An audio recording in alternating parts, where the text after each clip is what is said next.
kanina, no, mga ilang oras nang nakalipas ay It's naglabas. 1 hour. 1 attorney. hour Oo. ay naglabas ng arrest warrant ang ating Sandigan Bayan. And no bail was recommended by this special court against Bong Revilla. Yeah. Ang kaso, malversation of public funds through falsification of public documents. Wait, attorney, iba to dun sa naging kaso niya way back no, nung nakulong din siya. That's plunder. That is plunder. Plunder. Pero sa pagkakataon na to ay hindi po sinampahan ng plunder Oo. si Bong Revilla, dating senador, sapagkat mahirap patunayan ng plunder. Marami pang requisitos dyan. Hindi katulad nitong malversation. It's easier to prove the crime of malversation through falsification of public documents. Through falsification. This is actually a complex crime. Ayan. Uy, ano yung complex crime na yan? Kasi kung mapapansin mo, ang tawag natin dito is malversation of public funds through falsification of public documents. May nakikita kang dalawang krimen na pinagsama sa isa. Dalawa. Pinagsama sa isa upang makapangurakot o makapagnakaw ng pondo sa gobyerno. Dito, ginamit yung isang offense in order to achieve the other offense of malversation. Okay. So, para makuha mo yung pera o manakaw mo yung pera ng gobyerno, ay nag-falsify ka. Nameki ka ng mga papeles. Like for instance, may proyekto sa Bulacan, may flood control program doon.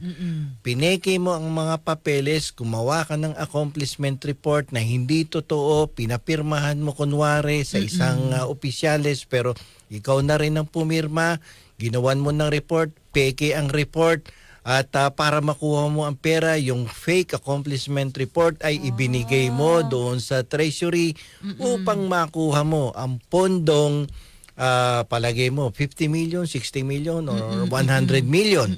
Pag nakuha mo na yung pondo na yon at hindi mo naman talaga ginamit for public purpose at binulsa mong personal, doon lumalabas yung malversation of public funds through falsification.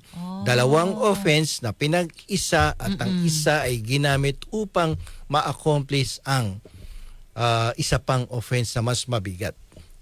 Ayun, yun yung tinatawag na complex crime. Sa isa. Pero dito ang parusa ay pipiliin ng husgado yung mas pinakamabigat na parusa ng malversation, hindi yung falsification. Malversation ng ang pipiliin na kaparusahan.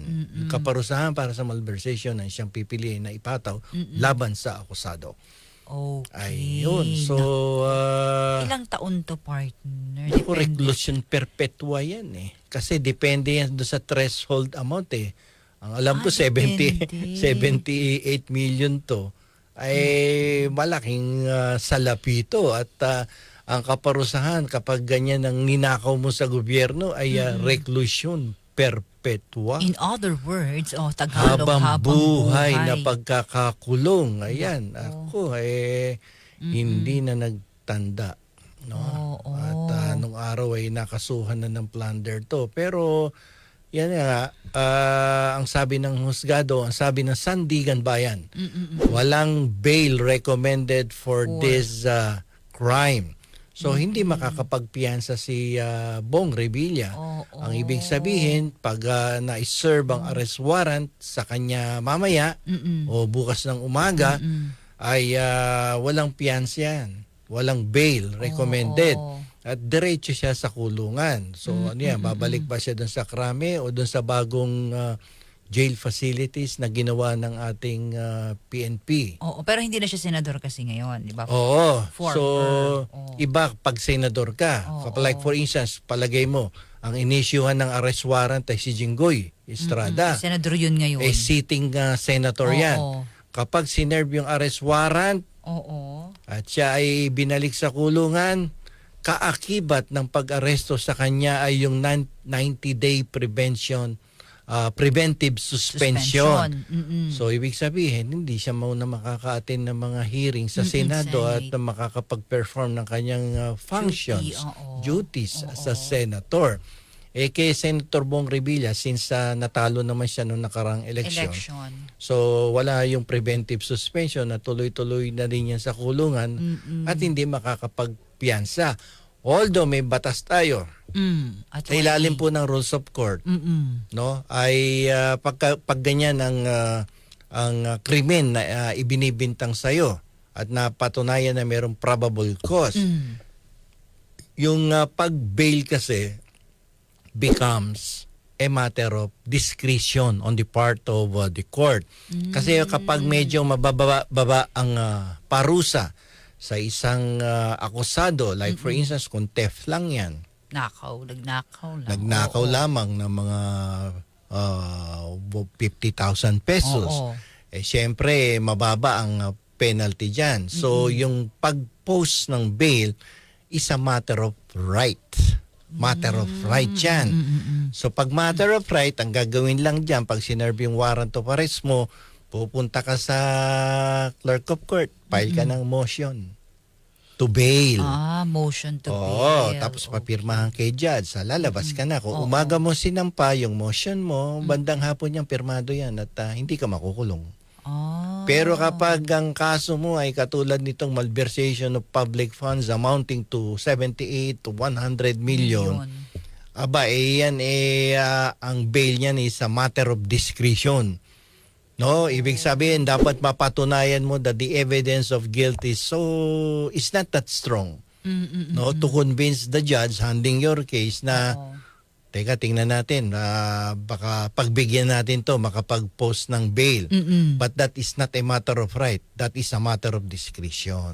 So Discretion lang siya. si judge ang magdedetermine, o si justice kung sa Sandigan Bayan na, sige, may discretion naman ako kung bibigyan ko ng bail to or hindi. Since na weak daw ang evidence against him, sige, medyo naniniwala ako, sige, pagbigyan. Mag-post ka ng bail, Bong Revilla. So, pero kapag discretion. malakas, hindi hindi pag-aaral at mabibigay. titimbangin pa yan ng Titimbangin niya kasi judge. pag once Bong Revilla's lawyer filed a petition for bail, there will be a bail hearing. And then patunayan mo doon sa hearing kung mahina talaga ang ebidensya laban sa iyo. Pag hindi mo napatunayan, ay baliwala ang petition mo for bail.